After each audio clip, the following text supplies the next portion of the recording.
오늘 하나님 말씀 마태복음 22장 34절부터 40절 말씀입니다. 마태복음 22장 34절로 40절 말씀. 예수께서 사두개인들로 대답할 수 없게 하셨다함을 바리새인들이 듣고 모였는데 그 중에 한 율법사가 예수를 시험하여 묻되 선생님이여 율법 중에 어느 계명이 크니이까? 예수께서 가라사대 내 마음을 다하고 목숨을 다하고 뜻을 다하여 주 너의 하나님을 사랑하라 하셨으니 이것이 크고 첫째 되는 계명이요 둘째는 그와 같으니 내 이웃을 내 몸과 같이 사랑하라 하셨으니 이 두 계명이 온 율법과 선지자의 강령이니라. 아멘. 할렐루야. 우리 하나님 참 좋으신 하나님이십니다. 아멘. 이 시간도 하나님의 은혜와 평강이 여러분들과 여러분들 가정과 직장과 사업장 그리고 여러분들 자녀들까지 하나님의 은혜가 흐르고 넘치도록 채워지길 주의 이름으로 축원합니다. 아멘. 자, 우리 따라합니다. 나는 예수님 안에서 모든 사람들을 이해하고 용서하고 사랑하겠습니다. 우리 옆에 사람과 같이 인사합니다. 제가 먼저 낮아지겠습니다. 제가 먼저 섬겨드리겠습니다. 제가 먼저 사랑하겠습니다. 할렐루야. 이 시간도 하나님께 영광 올려드리는 귀한 시간 되시길 주의 이름으로 축원합니다. 아멘. 자, 오늘은 마태복음 22장 34절부터 40절 말씀 가지고 하나님 사랑, 이웃 사랑이라는 제목으로 말씀을 나누겠습니다. 따라합니다. 하나님 사랑, 이웃 사랑. 하나님 사랑, 이웃 사랑. 하나님께서는요, 하나님의 백성들에게 법을 주셨어요. 하나님의 뜻을 백성들에게 전달하고 그 뜻을 지키면서 하나님의 나라를 이루도록 하기 위한 하나님의 뜻이었어요. 하나님께서는 이스라엘 백성들을 애굽으로부터 해방을 시키고 가나안 땅으로 인도한 후에 그곳에서 저들이 지켜야 할 법을 따로 하나님이 말씀을 하셨어요. 이것이 시내산에서 모세가 받은 하나님의 법, 바로 십계명이에요. 그죠? 법 중에 가장 기초되는 계명이 바로 십계명이에요. 그런데 이 십계명의 글자 수가 613개라는 의미에서 613개의 율법을 정해서 만들어 놓으셨어요. 이것을 세분화해서 적극적인 율법이 248개, 소극적인 율법이 365개로 나뉘어졌어요. 248개로 나눈 것은 우리 몸의 지체가 몇 개나 될 것 같아요? 다 마디마디 세포 장 뭐 전부 다 포함하면 248개예요. 그래서 248개의 적극적인 율법을 만드시고 365로 나눈 것은 뭐 때문에 1년 365일이 있기 때문에 365개, 즉 매일 하루에 하나씩 그 법을 지켜나가고 상기시켜주기 위해서 365개의 율법을 만들었습니다. 그래서 이 이스라엘 백성들이 이 십계명의 율법을 가장 중요하게 생각을 해요. 그래서 그들은 지금도, 이스라엘 백성들은요, 지금도 구약의 메시아를 기다리며 아직까지도 이 율법의 테두리에서 벗어나지 못하고 있어요. 이 땅에 이미 오셔서 우리를 구원해 주시고 구속과 대속의 은혜를 통해서 우리에게 천국의 소망을 주신 그 예수님 메시아는 압니다. 지금까지도. 그래서 이사야서 42장의 말씀을 보면 하나님께서 이미 이렇게 될 줄로 알고 계셨고 마지막 때에 바로 알파와 오메가가 되신 하나님, 처음 택한 그 백성이 마지막 택함을 받을 때까지 쉬지 않고 끊임없이 하나님은 일하신다. 그래서 알파와 오메가의 의미를 거기다 두셨어요. 시작, 처음 시작과 끝을 맺으시는 하나님.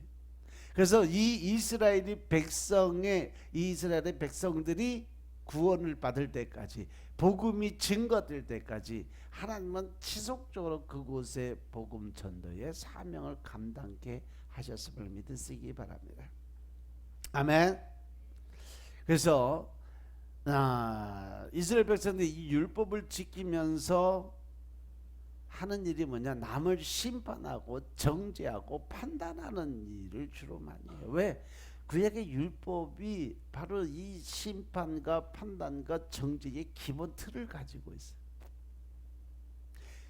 그래서 오늘 이 말씀을 보면 한 율법사가 예수님께 와서 묻습니다. 이것은 그 율법사들이 예수님께 대해서 궁금하고 그것이 진짜 율법에 대한 궁금증으로 물어보는 것이 아니라 이 율법에 대해서 어떻게 대답하나 보려고, 즉 시험, 테스트하기 위해서 질문을 던져요.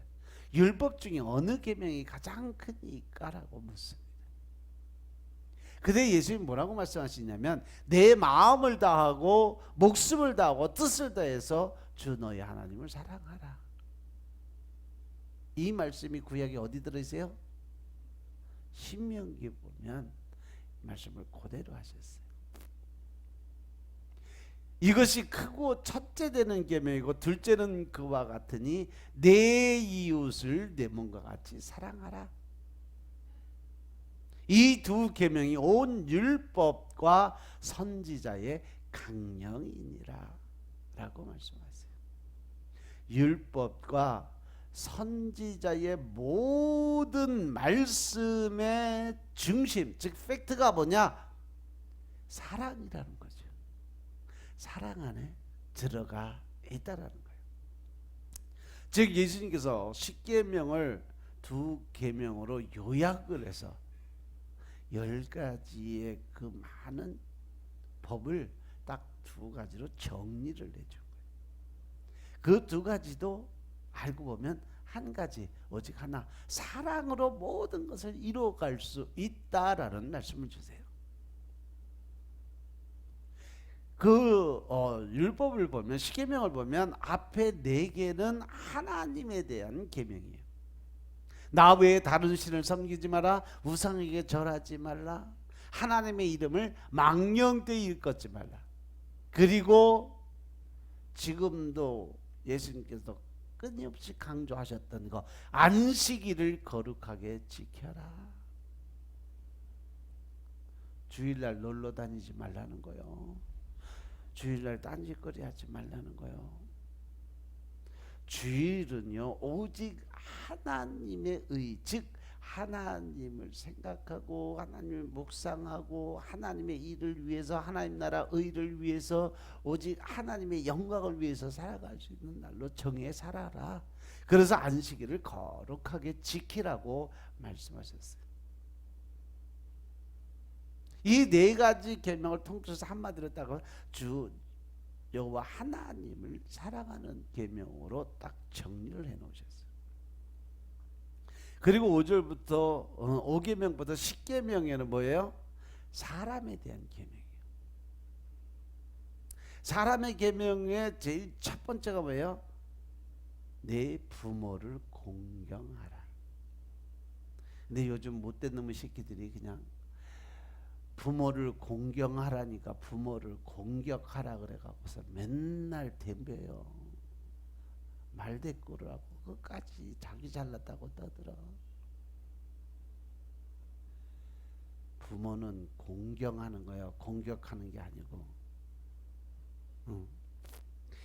그리고 살인하지 말라, 간음하지 말라, 도적질하지 말라, 거짓 증거하지 말라. 마지막에 뭐요? 내 이웃의 것을 탐내지 말아라. 이러한 계명은 내 이웃을 사랑하라는 계명으로 주셨어요. 다시 말해서 하나님이 우리에게 명령하신 계명은 한 가지, 바로 사랑하라. 하나님도 사랑하고 이웃도 사랑하고 왼수도 사랑하고. 예수님은 우리가 지켜야 될 계명으로 10계명도 아니고 613개의 율법도 아니고 오직 하나, 사랑하라. 서로 사랑하라. 하나님을 사랑하라라는 계명을 주신 거예요. 이 계명은요, 세상 사람들, 즉 사단 마귀에 잡혀 있는 권세들에 주신 말씀이 아니요, 오직 하나님의 자녀들, 하나님의 백성들한테만 주신 계명인 것임을 믿으시기 바랍니다. 십계명도 세상 사람들 지킬 수 있는 계명이 아니에요. 하나님의 백성들이 지켜야 될 계명인 것임을 믿으시기 바랍니다. 출애굽기 20장 2절 3절의 말씀을 보면, 나는 너를 애굽 땅 종되었던 집에서 인도하여 낸 너의 하나님 여호와로라. 그러시면서 너는 나 외에 다른 신을 내게 있게 말지니. 하나님께서 이스라엘 백성들에게 나의 백성이 되기 위한 조건을 거셨어요. 내가 너를 애굽 땅 종되었던 집에서 이끌어냈으니까 너는 나 외에 다른 신들은 쳐다도 보지 마라. 믿지 마라. 오직 나만 바라보고 와라. 이것이 바로 신약에 와서 오직 십자가 사랑으로 변화되는 거죠. 다시 말하면 이 계명은 애굽을 출애굽해서 가나안 땅에 들어간 사람들에게 주는 그러한 계명입니다. 이 시대에 출애굽한 백성들이, 가나안에 들어가는 백성들이 누구예요? 나죠, 나. 사단 마귀의 권세에서 흉악의 결박을 풀어내고, 그리고 나서 하나님의 나라로 가는 그곳이 바로 가나안 땅입니다. 아멘. 이 십계명은 구약에서 주신 계명입니다. 그런데 신약에 와서 주신 계명이 바로 사랑하라는 명령입니다. 이 계명 하나로 예수님을 믿고 따르고 예수님 안에서, 즉 성령과 동행하며 살아가도록 명령을 하셨던 거예요. 그러면서 예수님 우리에게 말씀하십니다. 수고하고 무거운 짐진 자들아, 다 내게로 오라. 내가 너희를 편안하게 쉬게 해주겠다. 그래서 우리가 예수님을 인정하고 받아들이고 성령님이 내 안에 들어오시면 제일 먼저 우리 몸에 나타나는 증상이 뭐예요? 평안함이에요. 평안함이고 즐거움이고 기쁨이에요. 근데 내 마음이 늘 불안하고 답답하고 초조하다면 나는 아직까지도 내 안에 성령님의 임재가 없다는 반증이라는 거 명심하시기 바랍니다. 예수님께서 돌아가시고 사흘 만에 부활하셔서 제일 먼저 제자들을 찾아가서 하신 말씀도 뭐라고 하셨어요? 너희에게 평강이 있을지어다. 하나님은요, 우리 마음속에 오시면 제일 먼저 평안함을 허락하세요.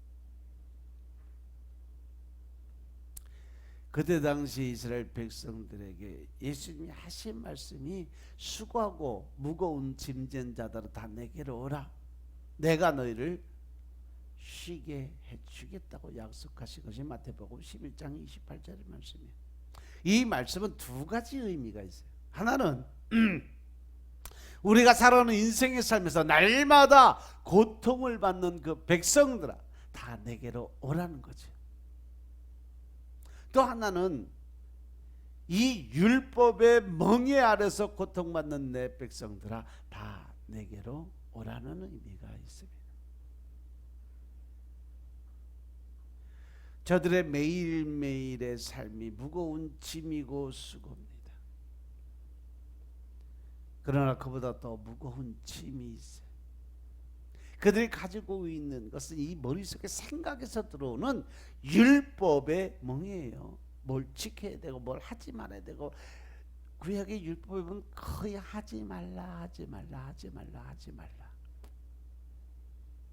하지 말아야 될 것에 대해서 아주 수없이 기록을 해놓으셨어요.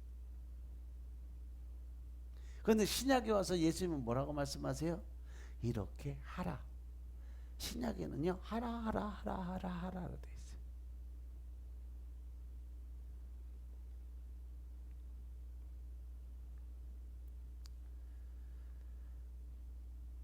우리에게 가장 무겁고 힘들었던 짐이 바로 이 율법의 멍이에요.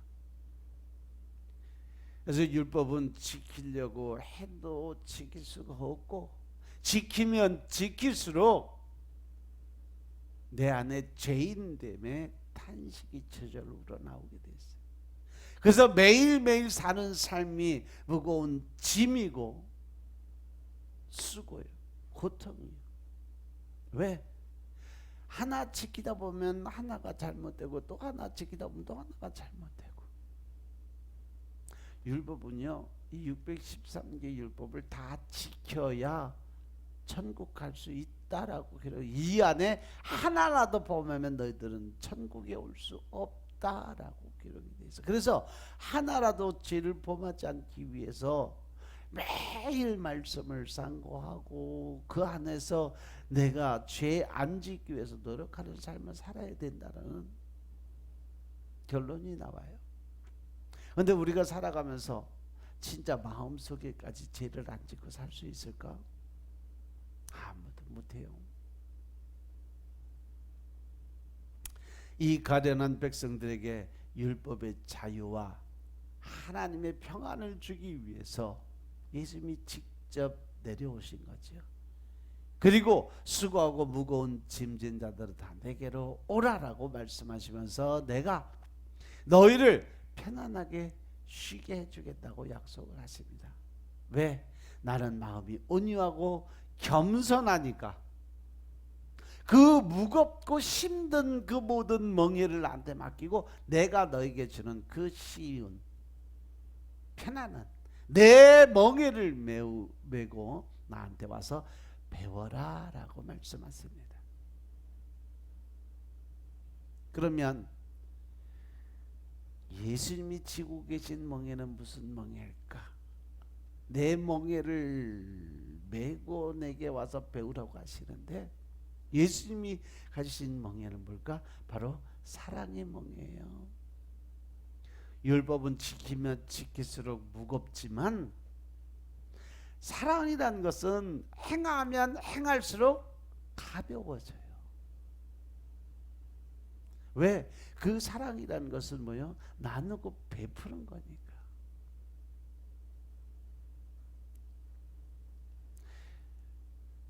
많은 사람들이 그래요. 예수 믿기 참 어렵다, 힘들다. 예수 믿는 게 진짜 힘들고 어렵다고 그래요. 왜? 내가 내 자아를 내려놓지 못했게, 내가 죽지 못해서, 내 안에 내가 살아있으니까 예수 믿는 게 힘든 거예요. 제가 여러분들에게 늘 말씀드리지만 예수 믿는 게 세상에서 가장 쉬워요. 왜?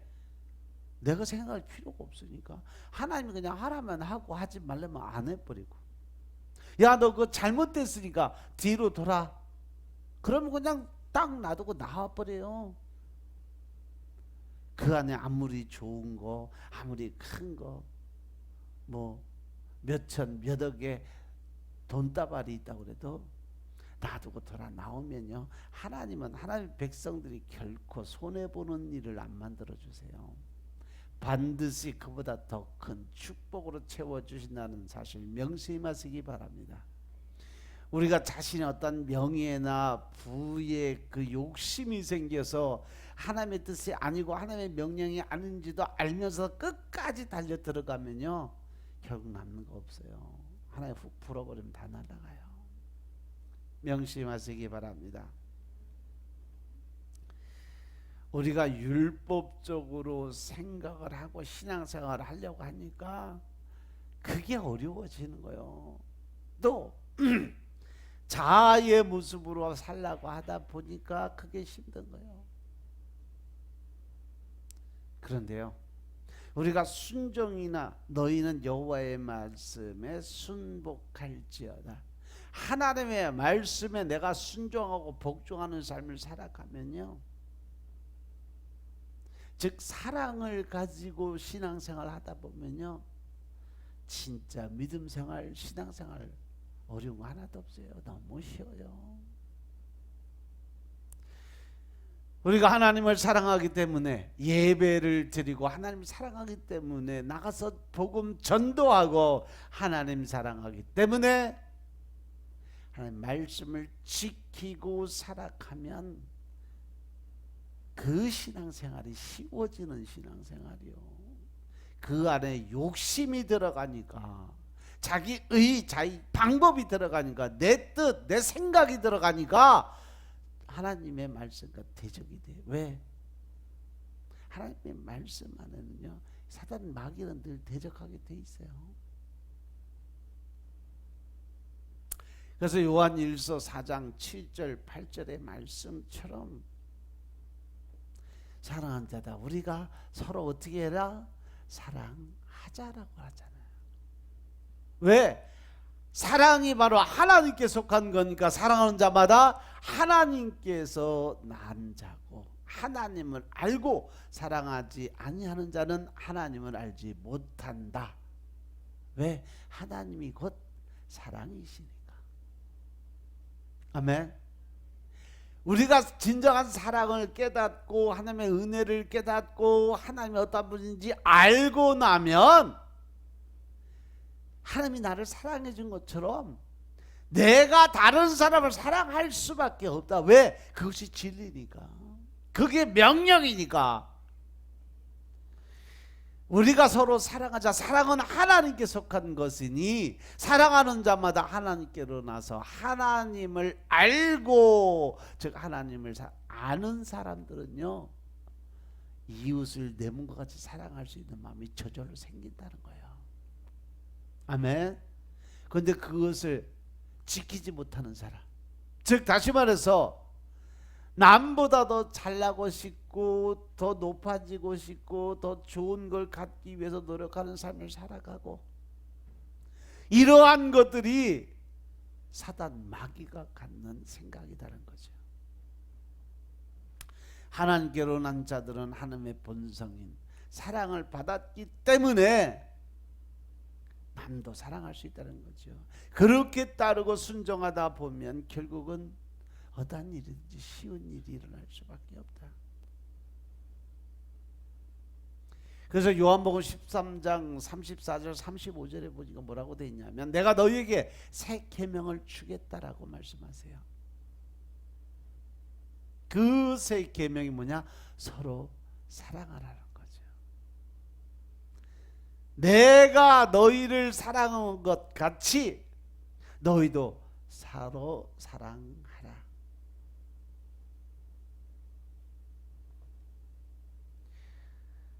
너희가 서로 사랑하면 모든 사람들이 너희가 내 제자인 줄을 알게 될 거다. 즉 하나님의 백성으로 인정을 받고, 또 세상 사람들이 저 사람은 하나님의 사람이야, 저 사람은 예수 믿는 사람이야, 저 사람은 교회 다니는 사람이야 라고 인정받을 수 있는 것은 사랑을 전하는 자들만이 할 수 있는 특권이라는 거죠.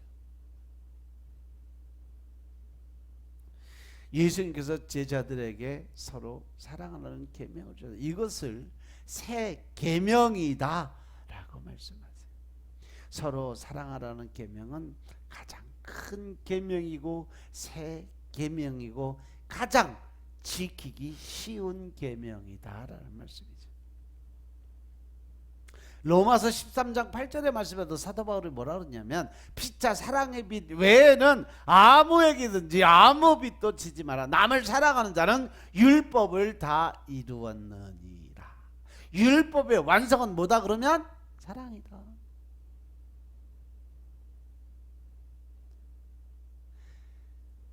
예수님께서 내가 이 땅에 율법을 폐하러 왔는 자냐? 아니다. 내가 율법을 완성시키기 위해서 왔다 라고 말씀하시면서 우리에게 보여준 본질적 모습은 뭐예요? 서로 사랑한다는 거죠. 내가 너희를 사랑한 것처럼 사랑하자. 그 사랑으로 인해서 너희가 바로 율법을 완성시켜라. 이것이 하나님이 우리에게 요구한 삶이에요. 간음하지 마라, 살인하지 마라, 도적질하지 마라, 탐내지 마라. 이 외에 다른 어떠한 계명이 있을지라도 내 이웃을 내 자신과 같이 사랑하라고 하시니 그 말씀 가운데 다 들어있다라고 말씀하신 로마서 13장 9절의 말씀처럼 사랑하라는 말씀 속에 온 율법 613개의 그 율법의 내용이 다 들어놓고 그것이 완성되는 것이 사랑이라는 거죠. 우리가 살면서 보세요.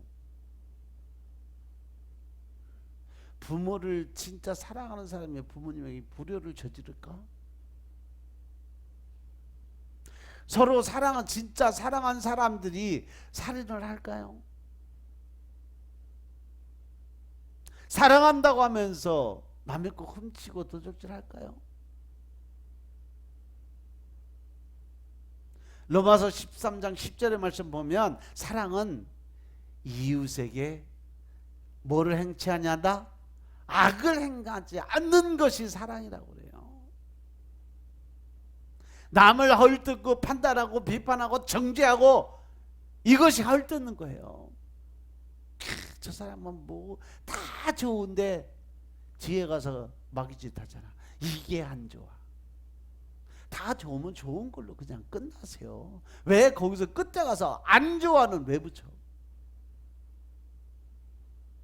좋은 점만 보고 살라는 거예요. 아멘.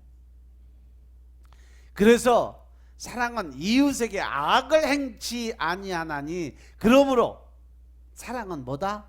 율법의 완성이니라라고 말씀하세요.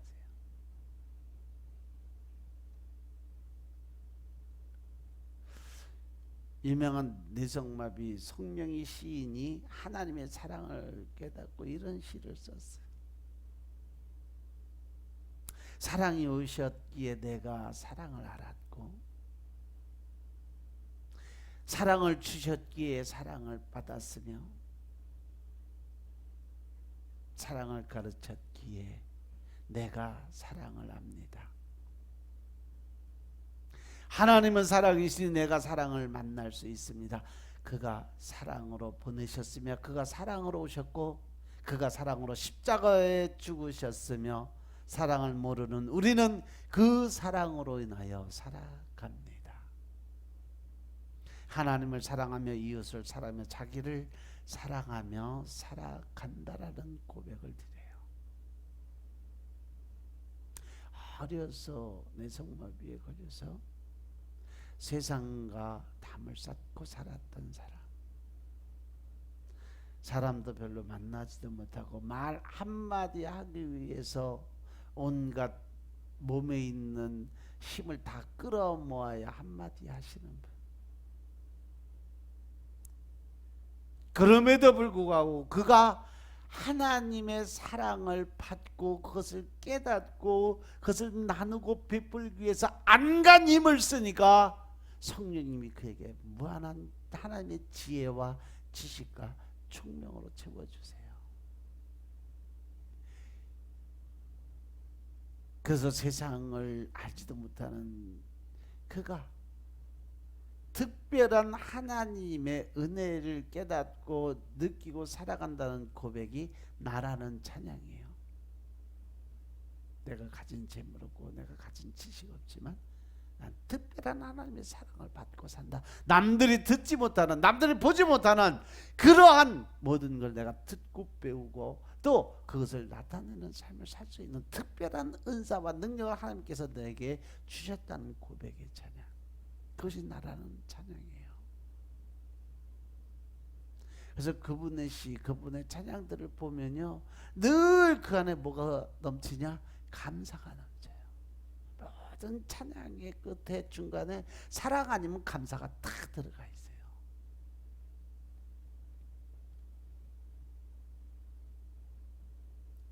구약의 말씀을 보면 구약에서는 서로 사랑하라는 말씀이 없어요. 왜?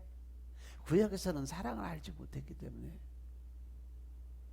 하나님은 사랑이신데 예수님이 땅에 오시기 전이에요. 그래서 사랑을 몰라. 그때는 사랑은 이런 것이다라고 보여주는 사람이 있어야 그 사랑을 보고 알 수가 있는데, 구약에서는 그 사랑을 보여주는 사람이 없었기 때문에 그렇습니다. 그런데 예수님이 오셔서 사랑은 이런 거야, 바로 이렇게 사는 것이 사랑이야 라는 것을 구체적으로 보여주신 것이 바로 십자가 사랑입니다. 내가 너희들의 모든 죄를 대신해서 짊어지고 죽어야 되는 그것이 바로 사랑이다. 그러니까 내가 이렇게 한 것 같이 너희도 이렇게 하는 것이 마땅하니라. 네가 이러한 사랑 받았으니까 이제 너도 어떻게 해라? 세상 가서 이 사랑을 전해주라는 거죠.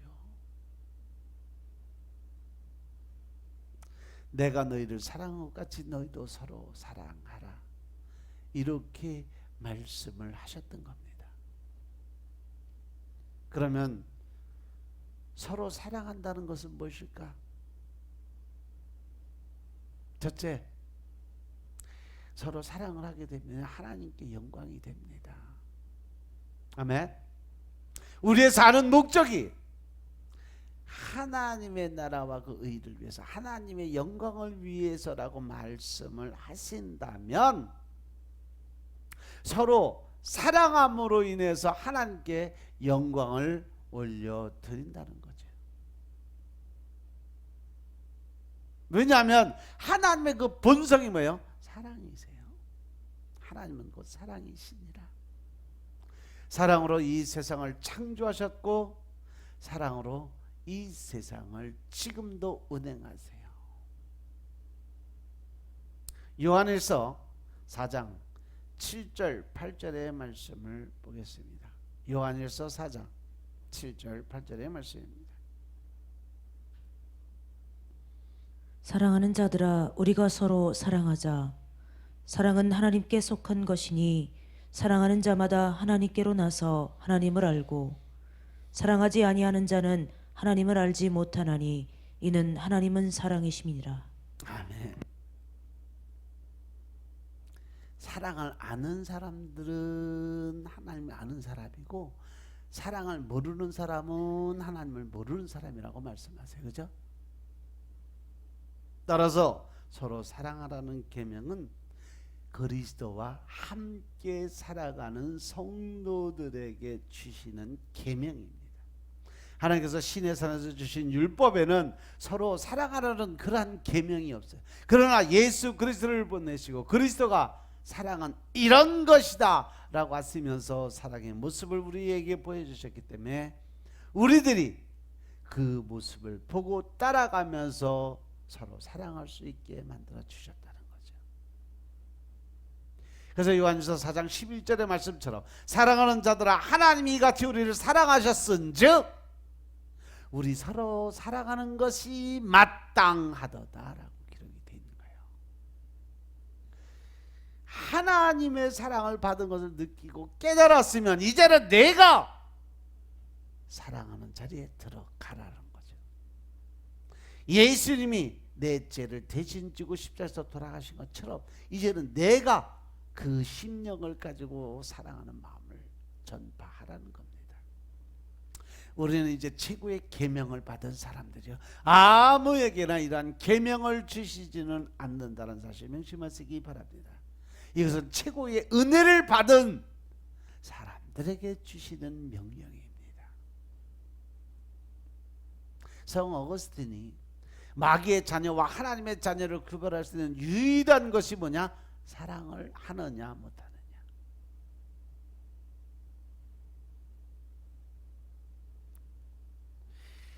예수님의 제자들이 세상에 나가서 복음을 전도하라고 예수님께 그들에게 모든 이 마가복음 16장 17, 18절의 모든 권세를 다 줬어. 그리고 나가서 복음을 전하고 막 능력을 행하고 귀신도 쫓아나고 하는데 어느 날 보니까 무당 귀신이 보니까 귀신 쫓아내는 사역을 하고 있더라고. 그래서 와서 물었어.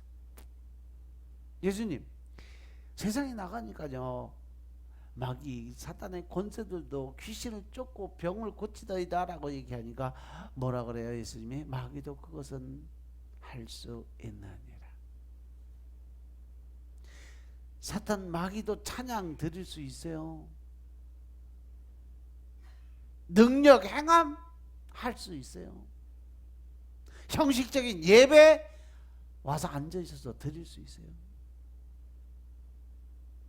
그래서 여러분들 축사 사역 하시는 분들 사역하다 보면 그 안에서 튀어나오는 귀신들 봐봐요. 아멘 귀신, 할렐루야 귀신,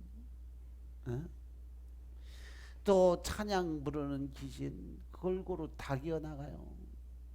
나갈 때 보면 그냥 아멘 할렐루야 그리고 그런 사람들이 되게 보면 예배 시간에 졸고 앉아 있다가 때가 되면 저절로 아멘 튀어나오는 사람. 딴 생각하고 꼬박꼬박 졸고 있다가 때가 되면 할렐루야 그러고 아멘 그러는 사람들. 기가 막히게 튀어나와요. 앞에서 설교하다 보면 다 보여. 저 사람 금방 졸고 있는데 아멘은 제일 크게 하네.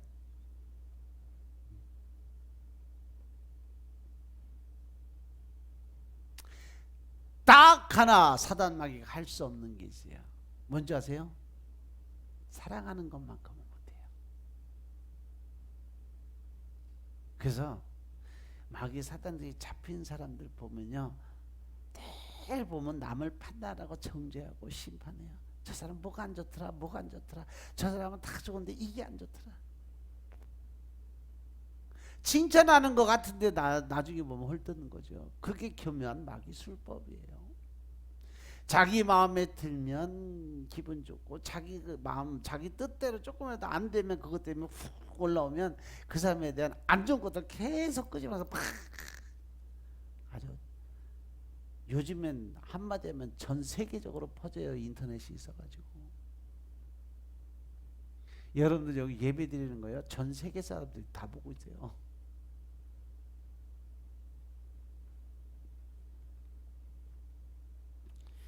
왜냐하면 사단 마귀는요, 본성이 그 안에 사랑이 없어요. 늘 시기, 질투, 판단, 정죄.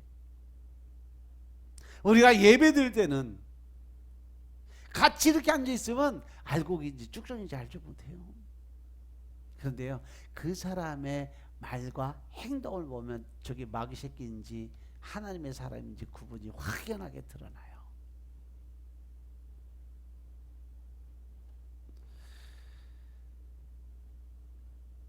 또 동네 사람들한테 평판을 들어보면 알아요. 그 사람이 마귀 새끼인지 하나님의 사람인지. 일반적으로 사랑을 네 가지로 표현하는데 에로스의 사랑은 남녀간의 사랑이요. 이성적인 사랑. 필요에 의해서 사랑하고 조건적으로 사랑하고 자기 만족을 위해서 하는 사랑. 이것이 바로 에로스의 사랑이에요. 두 번째는 필리아의 사랑. 이것은 바로 우정이죠. 친구들 간의 사랑. 사회적인 그러한 우정. 사제지간, 친구, 동기들 간에 서로 믿고 의지하는 사랑. 세 번째는 스톨기의 사랑이죠. 이것은 그냥 이렇게 내려주는 사랑인데 인간적인 한계를 가진, 즉 부모와 자식 간의 사랑, 부부 간의 사랑, 가족 간의 사랑을 의미가 바로 스톨기의 사랑이에요.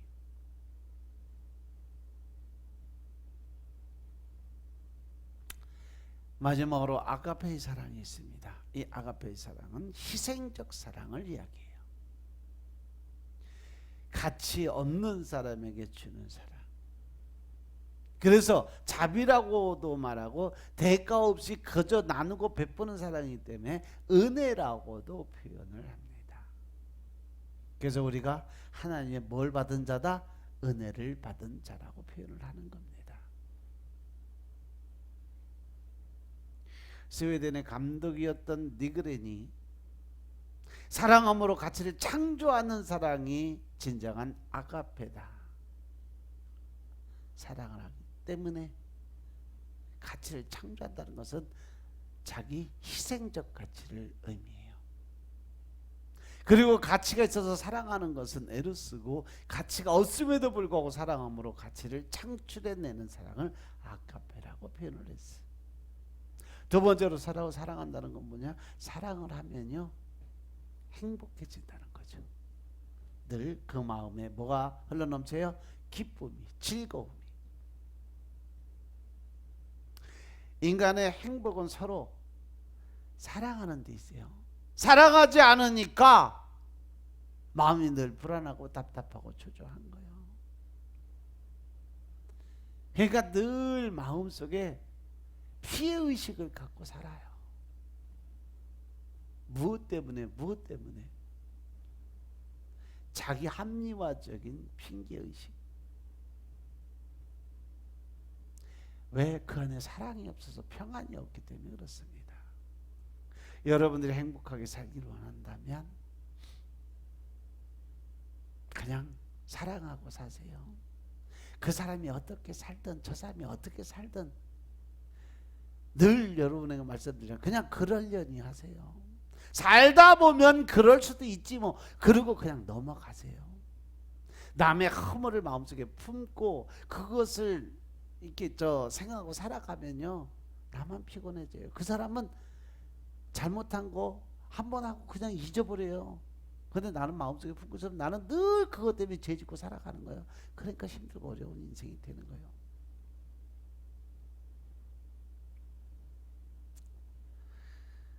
가정에서, 직장에서, 교회에서, 어디서든지 마음속에 사랑을 품고 이해와 용서의 마음을 갖고 살아가면요 그 사람이 진짜 행복한 사람이에요. 아멘.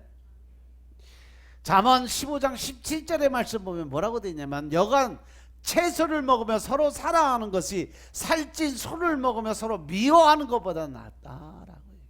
아무리 잘 먹고 부유하게 크고 잘 궁전 같은 집에서 진수성찬 차려놓고 맛있는 거 매일 먹고 살아봐야 농촌에서 편안하게 농사져서 냈고 그냥 먹어가면서 편안한 마음 먹고 사는 사람이 더 행복한 사람이라는 얘기요. 즉 그 안에 뭐가 없기 때문에? 욕심이 없기 때문에 그렇습니다. 나를 미워하는 자를 사랑하고 나를 괴롭히는 자를 선대하는 사랑이 진정한 사랑이다. 예수님께서 우리에게 주신 계명 가운데 서로 사랑하라는 이 계명은 하나님의 은혜를 받은 사람들에게 주신 명령입니다. 아멘. 강령이라고 그러죠. 강령이라는 게 뭐예요? 강한 명령이에요. 예수 그리스도의 구속의 사랑을 받은 그리스도인들은요 하나님의 자녀예요. 하나님의 권세 안에 속해 있는 권속입니다. 아멘. 그렇기 때문에 우리는 서로 반드시 해야 될 것이 뭐다? 사랑할 수 있어야 된다. 아멘. 그래서 서로 사랑을 하게 될 때 우리는 진정한 행복을 느끼고 기쁨을 느끼고 즐거움으로 살 수 있는 조건 충족이 될 수 있다는 사실이죠. 서로 사랑할 때 거기에 즐거움이 있고 기쁨이 있고 평화가 있고 자유함이 있게 됩니다. 그래서 우리가 사랑을 하게 되면 모든 것을 귀중하게 생각할 수 있는 마음이 생겨요. 사랑을 하면 좋아지는 마음이 생겨요. 사랑을 하게 되면 그 마음에 기쁨과 즐거움이 생겨요. 여러분들이 어떤 사람을 볼 때 야, 참 이쁘다, 멋있다, 소중하다 이런 생각이 들면 그 자체가 바로 그 사람을 사랑하고 있다는 거죠. 근데 어떤 사람을 보면 속에서 저 왼수 덩어리 얼굴 안 보면 안 되나? 결국 내가 뭐가 된 거예요? 마귀 새끼가 된 거예요. 사랑을 하면 행복한 마음으로 그 사람이 하는 게 다 보기가 좋아. 하는 집마다 얼마나 이쁜지 몰라. 그죠? 그래서 같이 있으면 편안해져. 왜? 방패막이가 될 것 같으니까. 이것은 연인 간에만 그런 게 아니라 우리가 서로 사랑하는 마음을 가지고 살아가면 가족 간에도 서로 이 가족들이 모이면 그 안에 기쁨이 있고 즐거움이 있어요.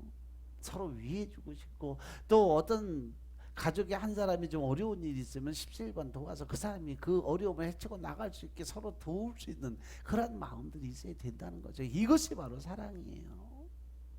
아멘. 남을 슬프게 하면 그 사람 마음 편할 줄 아세요? 절대 안 그렇습니다. 자기 마음도 불편해요. 기쁨이 사라져요. 남을 괴롭게 하면 자기 마음에도 평화가 없어져요. 남에게 꽃 한 송이를 주면 그 향기가 바로 나에게도 난다는 사실을 명심하시기 바랍니다. 그래서 남을 즐겁게 하면 나도 기쁘게 되는 거예요. 성공한 사람들의 공통점이 있어요. 성공한 사람의 공통점이 뭐냐? 바로 남을 판단하고 비판하고 정죄하는 자리에 들어가지 않는다는 거예요. 다른 사람의 장점을 배우려고 노력하는 삶을 살아가요. 그리고 힘들고 어려운 사람들에게 그 사람이 잘 될 수 있도록 도와주는 역할을 해요. 어느 목사님 부흥 집회를 갔는데 거기에 참석한 분 중에 신앙생활 아주 오래 몇십 년을 하신 권사님 한 분이 계셨대요. 그런데 그분은 교회에서 최고 문제를 가진 그러한 분이셨어요. 교회에서 아주 있는 대로 그냥 집 사고 새신 자고 뭐고 그냥 방송 지적질하고 뭐가 잘못됐다 그렇게 하면 안 된다 이렇게 해라 이렇게. 그런데 그때 당시에는 몰랐는데 강사 목사님 설교 중에 암탉 얘기를 한 거예요. 묵은 닭 얘기. 늙은 암탉은 오래오래 늙어가지고 모이만 많이 먹고 배설물을 많이 싸고 양계장을 날마다 청소하게 만드는 일을 한다. 털이 빠지니까 어지러 놓고 새끼닭 들어오면 발톱으로 긁고 입으로 쪼고 다 내쫓고 혼자 먹이를 독식하는 못된 버릇 습관이 있다. 이것이 바로 늙은 닭 노개의 습관이라는 거죠. 이 늙은 암탉의 못된 성질을 고치는 방법은 하나밖에 없다라고 이야기했어요. 늙은 암탉의 습관을 고치는 방법이 뭐예요? 딱 한 가지밖에 없어요. 잡아서 오래됐으니까 그냥 싸면 안 돼. 압력밥솥에 넣어서 팍 과야 돼. 근데 이 또 늙은 닭들은요 어설프게 잡으면 큰일 나요. 왜? 잘 죽지도 않으니까. 그래서 당신 고백을 한 어렸을 때 어머니가 닭을 잡으라고 했는데 겁이 나고 원래 소심해서 닭을 손을 못 대는데 잡으라 그래서 할 수 없이 잡아갖고 목을 비틀어 가지고 숨이 끊어진 것 같아서 물에 튀겨서 털을 뽑고 있는데 그 닭이 살아서 퍼뜩 털이 빠진 상태로 막 뛰어다니면서 갔다가 다시 자기를 향해서 쫓으려고 쫓아오더래. 그래갖고 무서워갖고 도망갔다가 목을 비틀어 죽이고 나니까 이게 죽었는 줄 알았더니 아직 살아있어가지고 저도 그런 적 있어요. 목 비틀어가고 죽여서 탁 퍼져서 그래갖고 물에 넣고 튀기는데 뭐가 포도독 움직이기 시작을 하죠. 닭 잡아본 사람들은 알 거야. 한 번씩 경험했을 거예요. 이렇게 늙은 암탉은 목을 비틀어도 털이 빠져도 안 죽고 달겨들기 때문에 압력솥에 넣고 그냥 팍 과갖고 삶는 수밖에 없다 그랬어요. 근데 이 교회 안에도 늙은 암탉들이 많이 있다고 그래요. 이 늙은 암탉들이 성령의 압력밥솥에 넣어서 팍 과야지 하나님의 거룩한 식탁에 제물이 될 수 있다. 그렇게 늙은 암탉을 얘기했더니 그 권사님이 그 설교를 듣고 내가 죽어야 되겠다. 내가 별세해야 되겠다. 그리고 완전히 새 사람으로 변화가 됐다고 그래요. 그 어떻게 알았냐? 얼마 후에 시간이 지났는데 어느 사모님이 찾아오셨대. 그리고 찾아와서 목사님 절 받으세요. 그리고 저를 고백하더래요.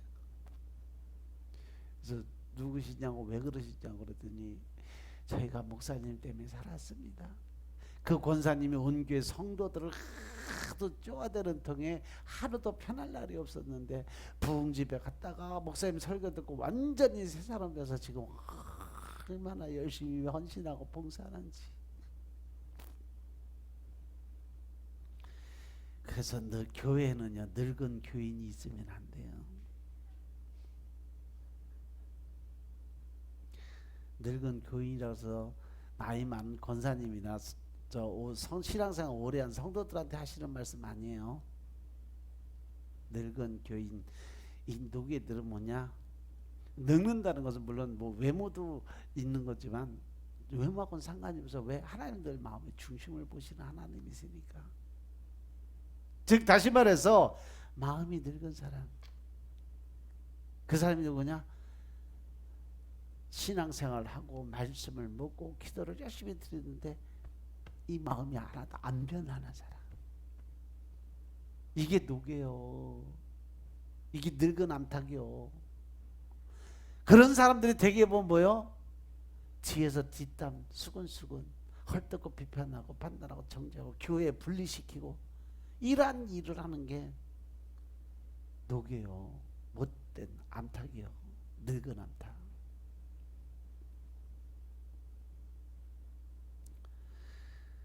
사랑은 변화되는 거예요. 믿음이라는 건 변화되는 거예요. 성도라는 것은 변화가 돼야 되는 거예요.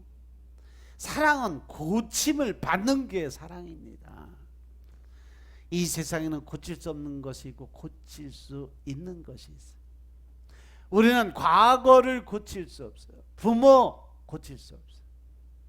자기 생긴 거 요즘에는 뭐 별짓 다 해서 다 고치는데 원래 그 고칠 수 없는 거예요. 나중에 죽어서 천국 가면요, 천국 문 앞에서 원판 사진이 있어. 딱 보고서 만나 안 만나 얼굴 확인하는데 이상한 사람 와서 이거 아니네 보내. 이렇게 될 수도 있어요.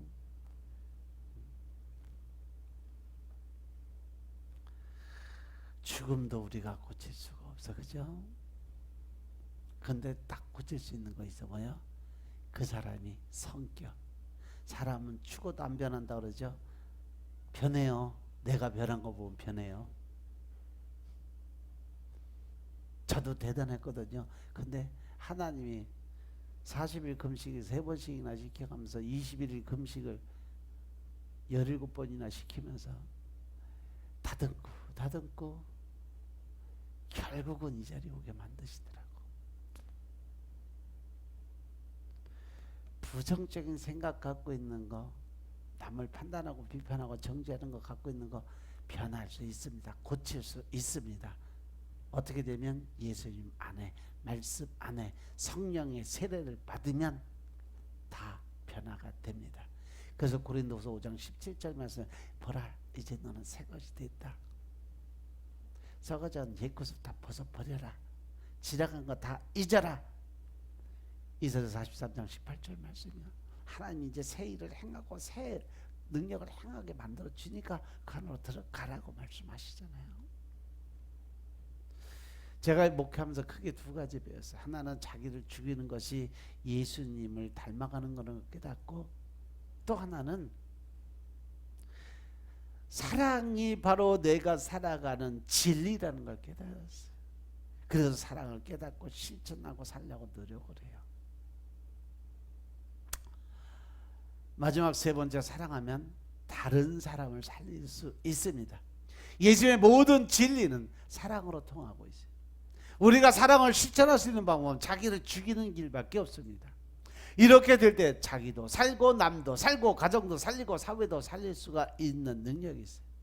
요한일서 4장 9절에 보면요, 하나님의 사랑이 우리에게 이렇게 나타난 바 되었으니 하나님이 자기의 독생자를 세상에 보내심은 저로 말미암아 우리를 살리려 하심이니라.